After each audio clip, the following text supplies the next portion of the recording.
It's great to be back here again tomorrow. It's Friday, Parashat Divarim. We're beginning a new book of the Torah. When I was sitting and contemplating about the portion, I was saying to myself, what is the connection of each of the names? Bereshit, Shmot, Vayikra, Bamidbar, Dvarim. How do the names of the portions of each book of the Torah?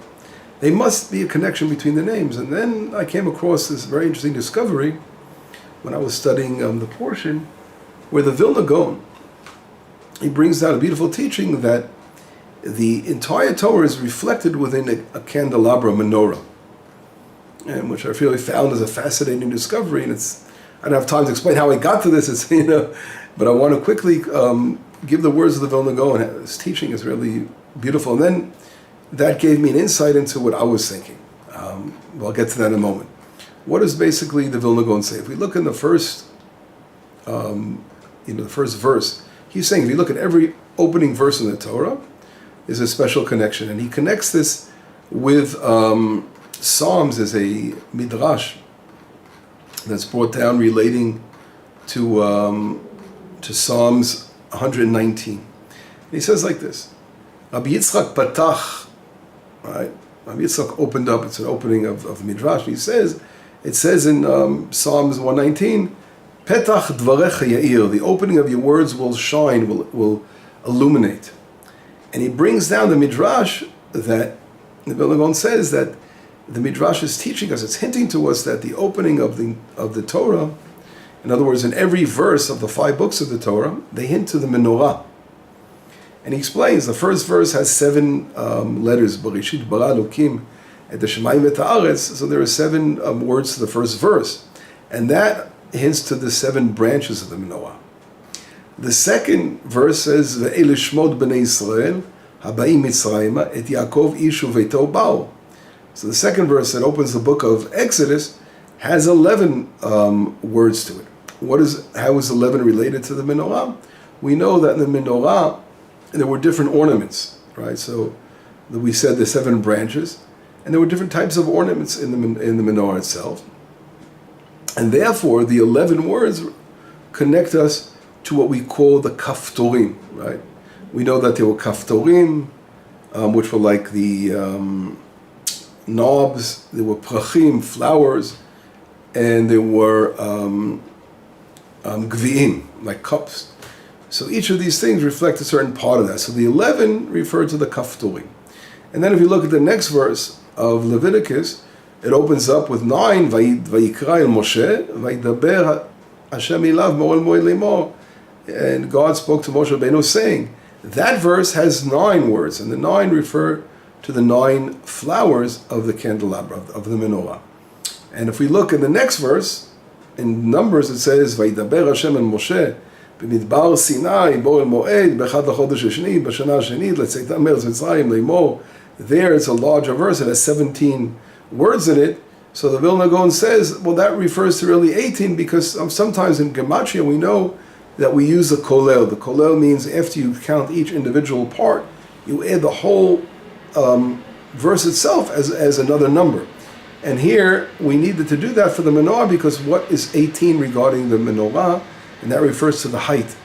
It was 18 handbreadths, right?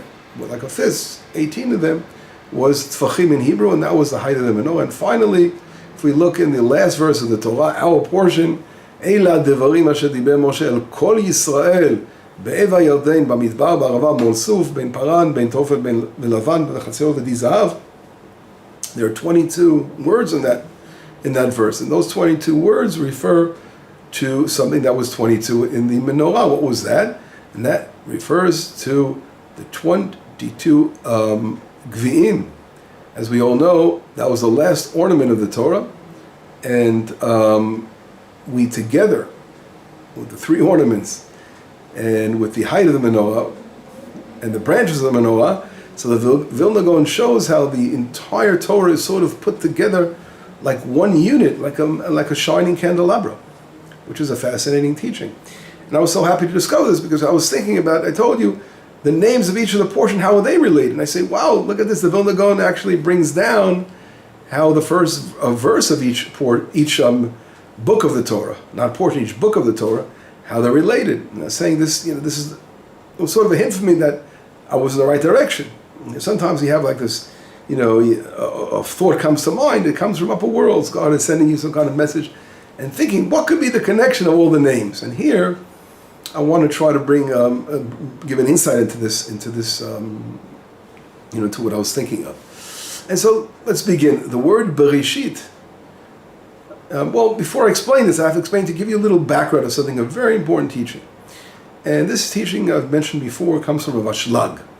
Rav Yehuda Ashlag, he wrote important works called Talmud Eses Sfirot, a book about the 10 spheres. He's one of the great Kabbalists in the 1800s and early 1900s, in Rav Kook's time. And I might as well quote the whole thing. He brings down in a book called Hagdama, one of his introductory books, where he talks about that a vessel, everything in this world, that is based on, of course, the name of God. God's four-letter name, Yud Kei Vav Kei. God has 4 letters in his major name, which they call the Tetragrammaton. We call in Hebrew Yud Kei Vav Kei Shem Havaya. So God's 4-letter. The reason I say Yud Kei Vav Kei is because we don't pronounce. We're very careful to pronounce God's name, so we try to avoid as much as we can, unless you're saying a complete verse. And therefore, within God's 4-letter name, he discusses how the entire world, there is nothing. His basically says like this, that the entire reality, without any exceptions to the rule, is totally stems from the name of God. Everything in all the worlds, in the upper worlds, lower worlds, and everything we know of all come from God's name. Okay, that's an important fact to understand. And he discussed something very, very important also, is that this whole world basically is a world of where there is light and vessels. What are light and vessels? Well, a vessel is something that can receive light. When God created the world for a purpose. And his purpose of creation was to bestow his love and kindness upon man. Right? So that was the goal of creation. And that was done in order for God to bestow his love and kindness upon man. Man has to work towards that goal by doing the proper things in this world. Because if we receive a blessing without earning it, so we sort of have embarrassment. It's called lechem of busha, right? Namad kisuf. It's called the bread of embarrassment. And we want to work in order to receive our reward. That's how the world works. That's why people go to work and they can make a living, because people work. They work and they feel much more reward when you earn something. And therefore, the 4-letter name of God is sort of a whole blueprint of the world and how the vessel develops. And in the beginning, we think about it, when we're born as a child, we receive everything. Everything is there for us, so we don't really have yet developed the true vessel. Only when we begin to grow older and then we get more independent, we begin to reject. We go through a stage, teenagers, of rejecting everything, the rebellion. Rebellion is really sort of emptying the vessels. And when you finally realize that you're receiving something, and then, because you empty the vessel, then you sort of yearn it, and then you've created a vacuum, and you really want to receive that light again. For example, if you're sitting down for hours in a chair, you don't feel that you're lacking anything, right? Because you're sitting down. But if you stand up for 3 hours, wow, when you get the chair, you're going to really feel, wow, you can appreciate the abundance that chair brings you, that rest. So that's how it works. And so after that little introduction, let me explain how it works. We know that each one of the parts of God's letters, God's 4-letter name, reflects one of these aspects in the way the vessel unfolds and develops. And that's why everyone has a deep yearning, deep down, for divinity, to connecting himself with God, to do the right thing in this world, because we all want to return to that original source, we want to return to the creator of the universe.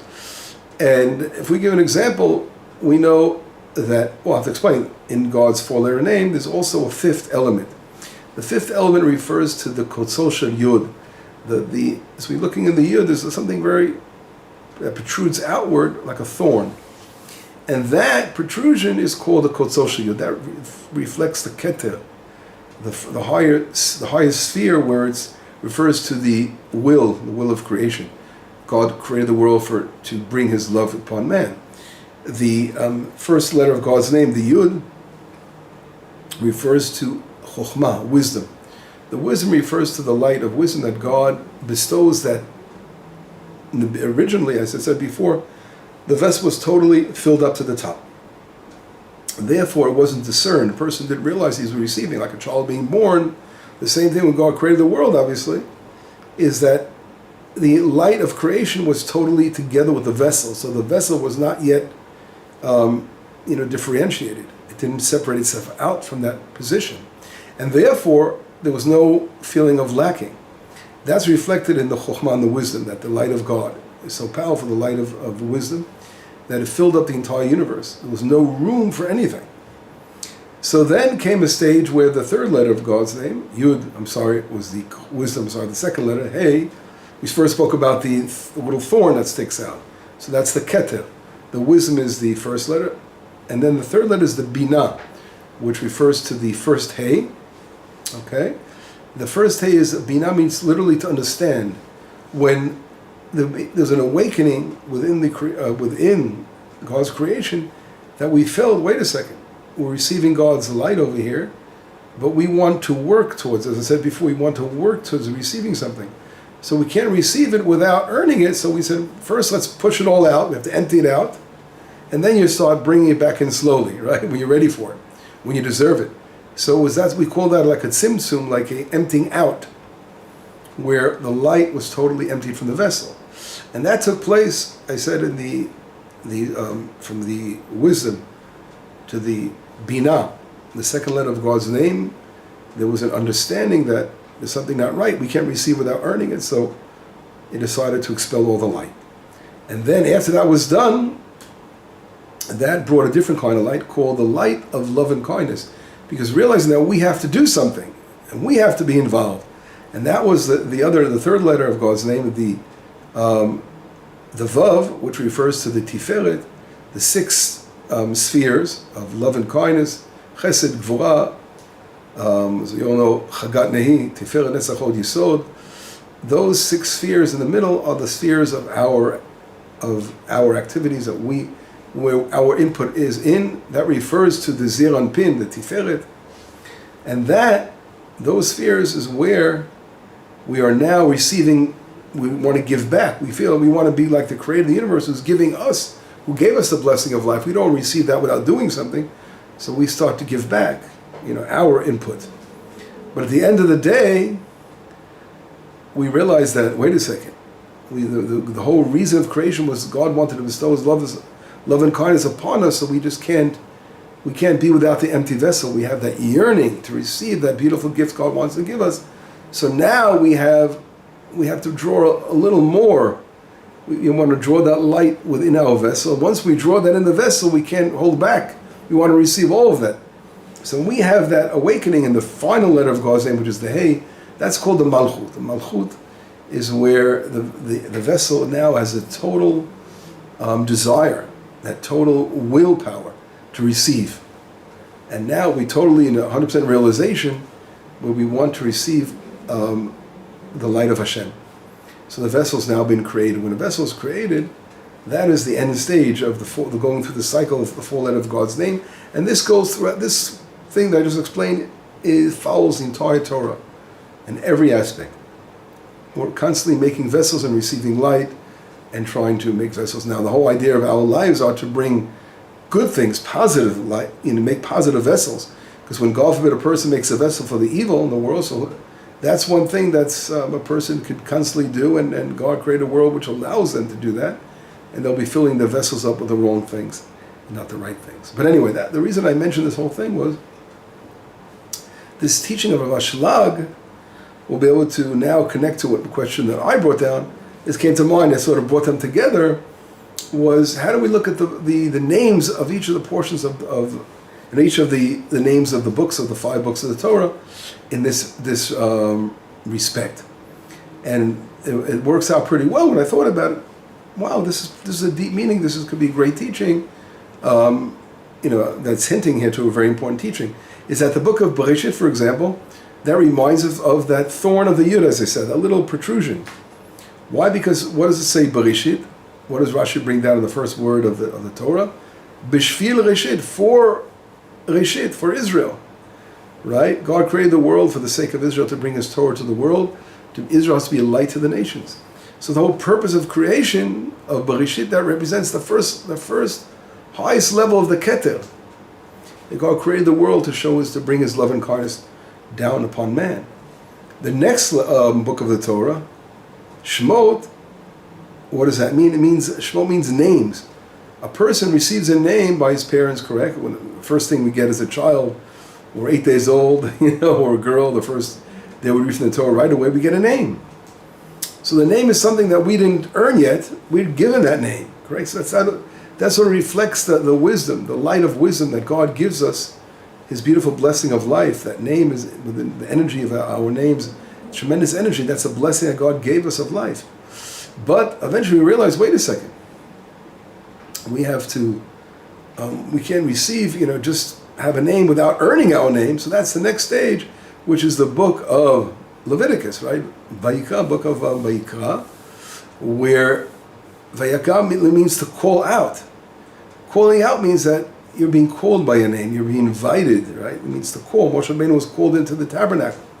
Now, being called into the tabernacle was something was done particularly, precisely. Moshe Rabbeinu felt that he couldn't enter that realm of such high spirituality, that light was overbearing. So God had to show him that you can be called in, because you can now receive that beautiful light and have the proper intention. Because Moshe Rabbeinu made himself a great vessel for the divine light. But this teaches all of us, right, in our lifetimes. When being called to live up to our name, we're being called, there's a heavenly voice constantly calling us to live up to that name. And that requires us to, first push away, to be outside the tabernacle and be called in. We have to work on ourselves and feel that we've deserved that, we've earned that entry, which is fascinating. And then if we go on to the next letter, right, which is the book of Numbers, Bamidbar, right, so that would be the stage of, as I said, so we first spoke about understanding that we have to earn to it. So then we come to the stage of Tiferet. Tiferet is the 6 spheres, right? Which is in the book of Numbers. Why is that connected to the 6 spheres? Because where did we receive the Torah? The Torah was received in the desert, right? The Tiferet is known, that represents, that attribute reflects to the Torah itself. The desert is like an empty space. We know that the desert is like another space of its own. It's another reality of its own. It's not a place of a living space. It's a total desolate location. So there refers to the vessel was emptied, and now the vessel has to be received to begin to fill that vessel up. And Bamidbar represents that place of Torah, which is the light which will fill up all the vessels, and coming to that realization that we have now a vacuum, and we need to fill that vacuum. Has to be, that's Bamidbar. And finally, Divarim is where the vessel is totally ready and prepared. The book of Divarim represents the final hay of God's name, which is known as the Malchut. It's known as the vessel is now totally completed. Why is it completed? Once we realized we were in the desert and we needed the light of the Torah to fill it up, so we still were very careful of how much we can take, how much can we receive. But once we began to receive the beautiful light of God, we realized we can't be without this. And now we have a vessel which desires to totally fill ourselves with the light of God. That connection, I connected with the words of Rav Shlag, and this is exactly what Moshe Rabbeinu is doing. What is Moshe Rabbeinu doing? We spoke before. The Vilna Gaon connects the five books of the Torah as a light, which is a beautiful question is raised. We know that a person who doesn't accept that the Torah is from heavens, that person loses a share in the world to come. Our rabbis teach us this in Tractate Sanhedrin and other places. On the other hand, we know that the book of Divarim is unique. That Moshe Rabbeinu was the one, who it was his motivation to come along as the beautiful teaching of the Chatam Sofer. That Moshe Rabbeinu, it was his initiative to come and say the book of Divarim. And if that's the case, if it's Moshe Rabbeinu's creation, not God's, why do we say that all 5 books of the heavens are from divine, and someone who doesn't accept that doesn't have a share in the world to come? And the answer is, and here's the beauty, is that Chatam Sofer explains that every word that Moshe Rabbeinu said, every word that he said, when he came and putting his own input in the book of Numbers, in the book of Divarim, God put a stamp on it, and every word of his became literally divine. In other words, God 100% said to Moshe Rabbeinu, every word that you initiate in the book of Divarim is 100% stamped by me, and that's why the book of Divarim, represents the final stage, because the final stage is for life in this world is to fill the vessel with divinity. Hashem is filling our vessel up, correct, and putting a stamp. But after we have earned our keep, after we worked hard in this world to build ourselves spiritually, and now we have made ourselves a vessel for the divine to rest upon us. Moshe Rabbeinu, every word that he says, every word that he came from him as his human creation, became a divine creation when God stamped everything, because he literally built his vessel into completion, into the most perfect way. That lesson, this might be a little deep, I hope it's not, I hope I grasp what I'm trying to say here, but the idea is that this connects very well to the Vilna Gaon's teaching of the menorah, the candelabra, that together with these aspects, together, realizing the Torah is one unit and one light, and how through our living, going through the portions, we're building our vessels, we're building our capability of receiving the divine light to its utmost. Eventually, that every part of our being, our souls, will become just a vehicle where God is expressing His light through us as a vehicle, and that's really Moshe Rabbeinu, who was the highest prophet. He was able to do that. We all strive in our own way, in our level, to do the same thing. And that's really the remedy of all illness, of our entire walk and march through this world, that we have to work on this process.